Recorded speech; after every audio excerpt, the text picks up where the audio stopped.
காங்கிரஸ்லேருந்து விஜய் கூட கூட்டணி வைக்கணும்னு நிறைய பேர் பேசுகிறாங்க. முக்கிய ஆளுங்களே பேசியிருக்காங்க, சொல்லியிருக்காங்க, தங்கள் கருத்துக்களை வெளியிட்டிருக்காங்க. அது ஆரோக்கியமான ஒரு விஷயமா தான் நான் பார்க்குறேன். அவங்க வந்து அந்த கட்சியை வந்து அடுத்த கட்டத்துக்கு நகர்த்தணும்னு நினைக்கிறது ஒரு வளர்ச்சி தானே. அந்த அந்த வளர்ச்சிக்கு அவங்க வந்து நிச்சயமாக அதில் பிடிவாதமாக அந்த வளர்ச்சிக்கு நிற்கணுமே தவிர எனக்கு தெரிஞ்சு. ஆனால் சோனியா காந்தி, ராகுல் காந்தி இந்த ஏற்பாடுக்கு ஒத்துக்குவாங்களான்னு எனக்கு டவுட்டு தான்.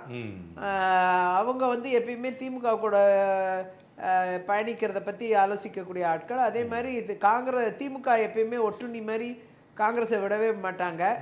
ஏன்னா விட்டுட்டா அவங்களுக்கு ஏதோ ஒரு சில, அதாவது காங்கிரஸை பொறுத்த வரைக்கும் அவங்க ஒரு முக்கிய பங்களிக்கிறாங்க திமுகவோட கூட்டணியில். ஆனால் அவங்க எந்த பங்கும் அளிக்காத மாதிரி தான் எப்பயுமே திமுக பாவிக்கும். அவங்கள கடைக்கோடியில் தான் ஒதுக்கி வைக்கும். ஆனால் அதை உணர்வார்களே ஆனால், காங்கிரஸ் அதை உணர்வார்களே ஆனால் சரியான நடைமுறையை பின்பற்றி அவங்க கூட்டணியிலேருந்து வந்து ஒரு நல்ல கூட்டணி அமைச்சாங்கன்னா நிச்சயமாக அவங்களுக்கு ஒரு வாய்ப்பு இருக்கும். முந்திரி திராட்சை முழுசா இருக்கு. ஆச்சி பாயாசம் மிக்ஸ், ஒன்று வாங்கினால் ஒன்று இலவசம்.